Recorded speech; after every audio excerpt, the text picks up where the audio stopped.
반갑습니다. 지금부터 일과 프로그램을 활용할 수 있는 설명을 해드리도록 하겠습니다. 일과 프로그램은 두 종류가 있습니다. 하나는 일반적인 보통 일과 프로그램이 하나가 있고요. 지금 보시는 것이 사고력 대조표라는 원학습 코칭에서 활용하고 있는 일과 프로그램이라고 하실 수가 있습니다. 사고력 대조표에 대한 어떤 자세한 내용과 그 공유법은 동영상으로 제공이 될 거고, 여기서는 간단하게 이것을 어떻게 활용하는지에 대한 것만 말씀을 드리도록 하겠습니다. 먼저 여기에 지금 이 난이 있지 않습니까? 이 난에다가 자기가 오늘 해야 될 일과 하고 싶은 일들을 생각나는 대로 여기 기재를 해주시는 거예요. 게임, 첫 번째 영어 공부와 그 다음에 자선을 해야겠다. 그 다음에 목욕 같은 것도 하실 수가 있죠. 이렇게 쭉 이렇게 자기가 하고 싶은 거 해야 될 일을 쭉 여기다가 기재를 해주시고, 그 다음에 여기다 순번을 녹이는 겁니다. 자선은 1번으로 순서가 벌게 되겠다. 그 다음에 영어 공부는 2번, 그 다음에 목욕은 3번으로, 그 다음에 게임은 4번으로 해야겠다. 이렇게 순서를 매겨주시는 겁니다.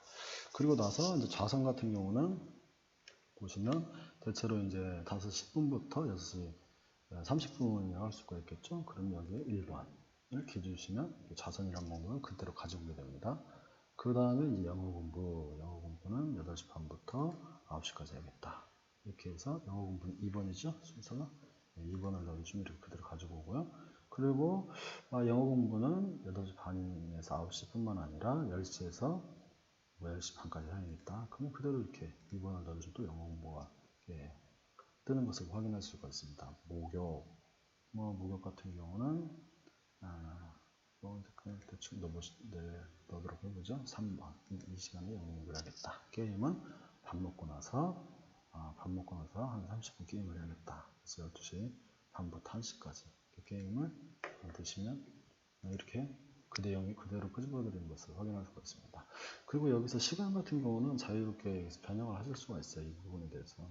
그래서 게임은 나는 12시 30분부터 2시까지 하겠다고 14시간 하겠죠? 이걸 바꿔주시면 됩니다.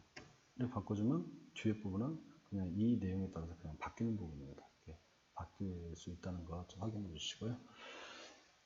그리고 나서 이제 실제로 이렇게 이제 계획은 짰지만 실제로 내가 이제 실행한 순서는 좌선은 1번 그대로 했어요. 근데 영어 공부를 3번째로 했어.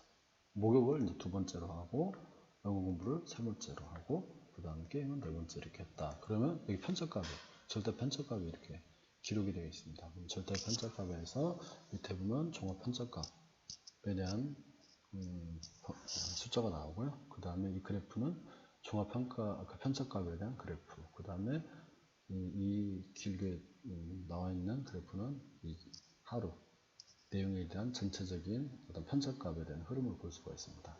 그리고 이 부분은 1일부터 31일까지 종합 편차값에 대한 그래프예요. 전체적으로 한 달에 대한 종합 편차값을 확인하실 수 있습니다. 편차값은 0으로 가실수록 좋겠죠. 처음에 좀 높더라도 가면 갈수록 훈련이 되어지면 0에 가까운 편차값을 갖게 될 거라고 봅니다. 이와 같은 내용은 이제 가장 핵심적인 내용을 말씀드렸고요. 그리고 이제 이 사고력 대조표를 사용하는 경우는 순수 이것만 사용했다는 분들이 계세요. 그런 경우 같은 경우는 이는 일이 처리되어 기타임이 필요 없다. 그러면 이렇게 여기서 드래그를 해주시고 마우스 오른쪽에서 삭제를 해주시면 사라져버립니다. 사라져도 간단히 이렇게 사용하실 수 있으시고, 여기에 있는 작업 내용, 학습 상황 이 부분도 그냥 나는 이건 사용하지 않겠다. 그러면 마우스 드래그 해주시고 오른쪽 마우스 하시고 삭제 해주시면 그냥 이렇게 심플하게 사용할 수가 있는 부분입니다. 그리고 이거 작업 내용 학습상은 어떤 부분이냐면 작업 내용은 이 시간에 대한 수면, 그 휴식, 학습, 본공, 허송에 대한 부분에 대한 내용이에요. 그 부분에는 이 5가지 중에 하나를 기재시키는 부분이에요.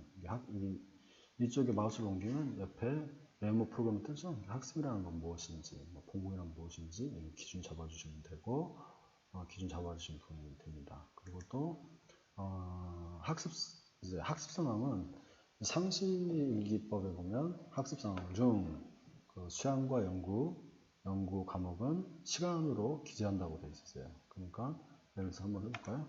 이거는 아무것도 들어있지 않으니까 지우고, 좌선 학습이 되겠죠. 학습 공부니까요. 그 다음에 좌선 이렇게 넣어주시고 이게 했으니까 했기 때문에 했다는 것을 일을 이렇게 기재해 주시면 돼요. 이렇게 했다는 부분은 이렇게 일을 기재해 주시면 그 시간에 대한 그것이 합산이 나오게 됩니다.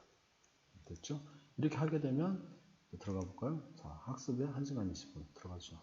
그 다음에 쭉 내려서 좌선에 대한 부분도 1시간 20분 딱 기록이 됩니다. 이게 자동으로 기록이 되게 돼 있어요. 이 작업 내용하고 학습 상황에 이 학습 상황에 대한 과목은 이 부분 연불 좌선 이 중에 하나를 선택해서 그게 관련된 항목만 여기다가 이곳에 이제 기재를 해주시면 되는 부분이라고 할 수 있습니다. 자, 이상으로 마치도록 하겠습니다. 감사합니다.